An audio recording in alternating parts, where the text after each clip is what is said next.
बिहार विधानसभा चुनाव की घोषणा के बाद सभी प्रत्याशी चुनाव की तैयारी में जुट गए हैं। ऐसे में करगहर विधानसभा के बसपा प्रत्याशी उदय प्रताप सिंह भी लोगों के बीच जनसंपर्क कर रहे हैं। बताते चले कि उदय प्रताप सिंह पूर्व स्वास्थ्य मंत्री रामधनी सिंह के बेटे हैं। जनसंपर्क के दौरान बाइस्कोप के संवाददाता अमित झा ने उनसे बात की है। उन्होंने कहा कि अगर जनता मुझे अपना समर्थन देती है तो मैं वादा करता हूं कि विधानसभा की सूरत बदल दूंगा। जनसंपर्क में साथ चल रहे लोगों ने भी उदय प्रताप सिंह को लेकर अपनी बातें रखी हैं।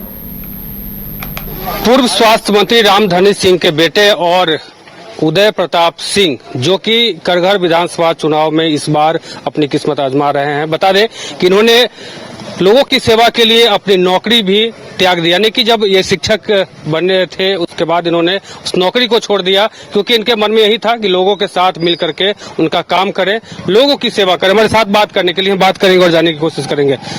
सर, इस बार आप किस्मत आजमा रहे हैं, इस बार मैदान में हैं, क्या लग रहा है, लोगों का कितना समर्थन मिल रहा है? देखिए, जो मैं 19 अप्रैल 2025 से संपर्क से समरसता यात्रा की शुरुआत हमने किया है और उस समय से लगातार, चाहे गर्मी का महीना हो या बरसात का महीना हो, हम लोग गांवों में और गलियों में चलते चलते लोगों के घर पर चलते चलते बिता दिया।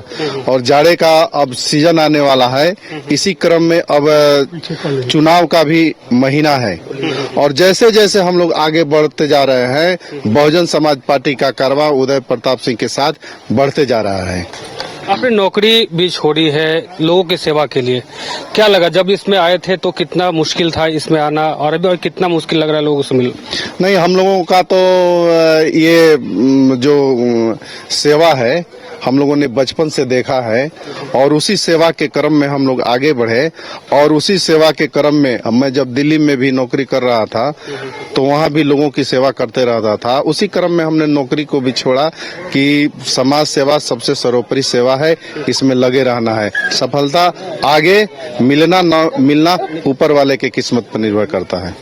पिताजी भी आपके बिहार सरकार में मंत्री रहे हैं, कौन सा ऐसा काम रह गया है जिसे आप पूरा करना चाहते हैं? कौन सा उनका ऐसा सपना रहा जो वो पूरा नहीं कर पाए, वो आप पूरा करने वाले हैं? देखिए, सरकार कहती है कि हमने पूरा बिहार में विकास किया है। अब हमने जब गांव-गांव में घूमा तो पता चला कि आज भी ये स्थिति बनी हुई है कि हर गांव में, चाहे पूर्णतः तो मैं नहीं कह सकता, लेकिन आंशिक रूप से हर गांव में ये स्थिति है कि 1947 वाली स्थिति बनी हुई है। आज भी झुग्गी और झोपड़ी में रहने के लिए लोग विवश है। आज बगल में ही एक गांव है छितन डेहरा, मैं वहां से यहीं पर आ रहा हूं, वहां जाने के लिए आज तक सड़क का भी अभाव है। सरकार कह रही है कि हमने विकास कर दिया, हर गांव को और टोलों को सड़क से जोड़ दिया। एक महत्वपूर्ण सवाल ये है कि आपके साथ हमने देखा कि हर तबके के लोग हैं, चाहे वो युवा हैं या फिर बुजुर्ग भी हैं, तमाम लोग आपके साथ में हैं। तो आपने क्या कुछ सोचा है कि अगर आप विधानसभा पहुंचते हैं फिर सबसे पहली प्राथमिकता आपके लिए क्या रहेगी? देखिए, हमने संकल्प लिया है 209 करगहर विधानसभा निर्वाचन क्षेत्र में हमने संकल्प लिया है कि करगहर से भ्रष्टाचार को मिटाकर दम लूंगा। इसके लिए हमें चाहे जो भी करना होगा मैं करने के लिए तैयार हूँ। और ब्लॉक हो, थाना हो, अंचल हो, सभी लोग त्रस्त हैं। पूरी जनता, हमारे क्षेत्र की 3,25,000 लगभग जनता है, ये पूरी तरह से त्रस्त है। और जो भी ऑफिसर ईमानदार हो जाएंगे, सरकार चाहे जिसकी भी हो, सरकार की जो योजना है ऊपर से लेकर निचले तबके के लोगों को पहुंचेगी और हमारा जो जनता है खुशहाल जीवन व्यतीत करने लगेगा।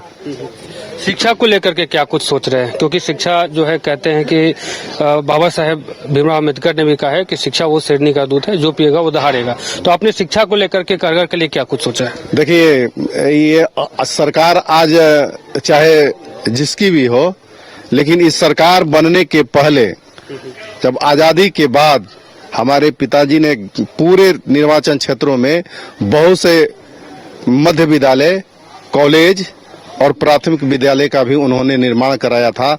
आज सरकार कहती है कि हमने उच्च विद्यालय का स्थापना किया, तो हमने उत्क्रमित विद्यालय किया। लेकिन इसके पहले, चाहे आपको पता होना चाहिए कि उच्च विद्यालय डिबिया हो या कपसिया का विद्यालय हो, चिताओं का विद्यालय हो या खैरा कॉलेज हो या वहाँ का राजमुनि देवी सीडी राय महाविद्यालय हो, सभी कॉलेज को, स्कूल को हमारे पिताजी ने खुलवाने का काम किया और उसमें बढ़ चढ़ के हिस्सा लिया। स्वास्थ्य को लेकर के भी लोग कहीं न कहीं मन में रहता है कि हॉस्पिटल की व्यवस्थाएं हो, चाहे जो भी हो। पिताजी आपके स्वास्थ्य मंत्री रहे हैं, तो अब ऐसे में आपने स्वास्थ्य को लेकर के क्या कुछ सोचा है? देखिए, चाहे कोचस का प्राथमिक स्वास्थ्य केंद्र हो, चाहे करघर का प्राथमिक स्वास्थ्य केंद्र हो या शिवसागर का प्राथमिक स्वास्थ्य केंद्र हो, इस सबको हमारे पिताजी ने सामुदायिक स्वास्थ्य केंद्र दिलाने का दर्जा दिया और उसी समय उनके कार्यकाल में ही ये सामुदायिक स्वास्थ्य केंद्र बना, जो रह गया था दूसरे के कार्यकाल में बना। जनता से अपील क्या करेंगे? करगर की जो जनता है, जिन्हें आप मिल रहे हैं, जिन तमाम लोगों से मिल रहे हैं, घर घर जाकर के मिल रहे हैं, हमारे माध्यम से उन्हें क्या संदेश देंगे? देखिए, जनता को सबसे पहले हमने वहाँ भी करघर के भी कार्यक्रम में भी और या बढ़हरी के कार्यक्रम में या कोचस के कार्यक्रम में भी हमने कहा है कि जब बहुजन समाज पार्टी करघर से जीतती है तो बढ़हरी को प्रखंड मुख्यालय का दर्जा दिलवाया जाएगा और एक बढ़िया महाविद्यालय, महिला महाविद्यालय खुलवाने का काम किया जाएगा। शिक्षा के क्षेत्र में चाहे जो भी कदम उठाना पड़ेगा उसको हम लोग उठाने का प्रयास करेंगे और इसी क्रम में हमने कहा है, बढ़हरी के महिला संवाद में भी हमने कहा है कि करघर में 209 करघर विधानसभा निर्वाचन क्षेत्र में कल कारखाने का निर्माण कराऊंगा और सदन में मामला उठाकर कि इसी कल कारखाने में 209 करघर विधानसभा निर्वाचन क्षेत्र के लोगों को ही रोजगार दिलवाने का काम करूंगा। इसमें बाहर के लोग रोजगार नहीं करेंगे, करघर के लोग इसमें रोजगार करेंगे। तो ये उदय प्रताप सिंह थे, जो कि बसपा से टिकट लेकर के मैदान में है। कुछ लोग भी हैं उनके साथ में जो उनके समर्थक हैं, उनसे बात करेंगे, क्योंकि कहीं न कहीं जो लोग होते हैं, जो जनता होती है, उन्हें अपने नेता से काफी उम्मीदें होती हैं। तो हम जिनके जो साथ में रहने वाले लोग हैं या फिर जो ग्रामीण हैं, उनसे हम बात करेंगे, उनसे जानते हैं कि अपने प्रतिनिधि से जो उम्मीदवार हैं, जिनको ये पसंद करते हैं, उनसे क्या उम्मीदें हैं, इनको क्या लग रहा है जब ये जीत करके जाएंगे? तो आप लोगों को लगता है कि आप लोग जो सपना देख रहे हैं वो सपना पूरा साकार हो जाएगा? खूब आराम से हम लोगों का हर सपना पूरा कर देंगे। करघर विधानसभा में ऐसे व्यक्तित्व का आदमी नहीं है। हम लोग जादव जाति के समाज से आते हैं, लेकिन हम लोग इनके लिए कुछ भी कर सकते हैं, उठा नहीं रखेंगे। हर चीज के लिए हर कास्ट के लोग लगे हुए हैं। हाँ, यादव को लेकर के तो तेजस्वी यादव कहते हैं कि वो हमारे लोग हैं, कहीं दूसरे जगह नहीं जाएंगे, फिर आप इनके साथ में हैं। इसलिए है कि इनके व्यक्तित्व इतना अच्छा है कि इस व्यक्तित्व का आदमी करघर विधानसभा में कोई भी व्यक्ति नहीं है। हाँ, चलिए, आपका क्या नाम हुआ सर? मेरा नाम अजय कुमार सिंह हुआ। अजय जी, क्या लग रहा है जब ये आप लोग इनको सदन भेजने का काम करेंगे, तो लगता है कि आपकी जो बातें हैं ये आपको प्रमुखता से सुनेंगे? आपकी बात जो है लोग, क्योंकि कहा जाता है कि नेता जीतने के बाद फिर दिखाई नहीं देता, आपको उम्मीद है कि ये अच्छा काम कर सकते हैं? जी बिल्कुल, एकदम 100% काम करेंगे। और हमारे नेता में ये खूबियां हैं, काहे कि कितना भी धूप हो, बरसात हो, ठंडक हो, ये अगर लोग बुलाते हैं तो उनके दरवाजे पर जा करके इनकी बातों को सुनने का काम करते हैं और उस काम को बखूबी अमनी जामा पहनाने का काम करते हैं। यही एक ऐसे शख्स हैं जो आज के भी दिन में कोई ऐसा दिन नहीं होगा कि 2-4 मरीजों का इलाज नहीं कराते हैं। ये गांव क्या पूरे जवार में आप जान लीजिए कि पूरे जवार के लोग इनको आशा भरी निगाहों से देख रहे हैं कि अब की बार उदय सिंह को ही जिताना है।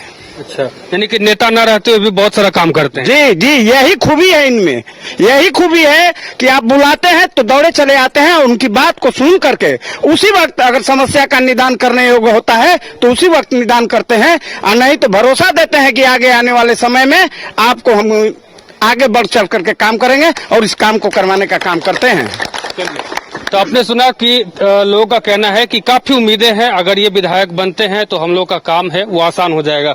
क्या लग रहा है इस बार इन्हें आप सदन भेज करके ही रहेंगे? एकदम, इसमें कोई दो राय नहीं है। हम लोग पहुँच चुके हैं।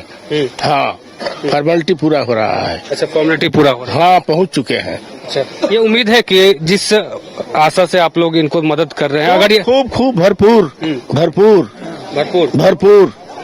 चलिए, क्या नाम है भैया? मुन्ना पटेल। मुन्ना पटेल जी। मुन्ना जी, क्या लग रहा है इस बार इनको सदन भेज देंगे। एकदम पूरा बढ़िया से ये नवयुवक के बहुत साथ देते हैं, गरीब गुरबा के साथ में रहते हैं, इसलिए इनके साथ में हम लोग घूम रहे हैं। जो गरीबों का मान लीजिए नहीं करेगा कोई भी काम, वो नेता कैसा, इनके पास है कि गरीब के पहले काम करते हैं, इसलिए हम लोग साथ में हैं इनके। तो और भी लोग हैं, बात करेंगे उनसे। क्या नाम है चाचा? हमारा नाम चंद्रमा कुशवाहा है। अच्छा, हाँ, अच्छा। हम उदय प्रताप को हम लोग जितना जानता है जिता करके अब पटना भेजने के काम करेंगे। उदय प्रताप उस तरह का आदमी है कि गरीब और मसीहा है, गरीबों का मसीहा है, धनी और गरीब तबकों के लेकर के चलते हैं। ये नहीं कि हमारे महल को खाली देखते हैं, है ना। जहाँ खून देने का काम करता है वो खून ब्लड भी देने पर तैयार है। तो काहे इसलिए नीला झंडा या हाथी का निशान सभी जनता को चढ़ गया है, इसमें कमी नहीं है। किस पर? हाथी पे चढ़ा? हाथी पर चढ़ा करके पटना हम लोग भेजने का तैयार करेंगे।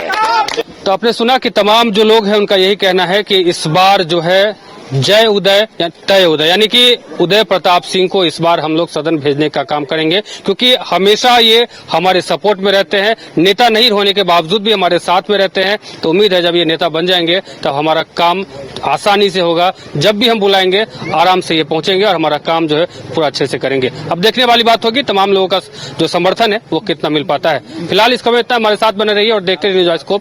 धन्यवाद।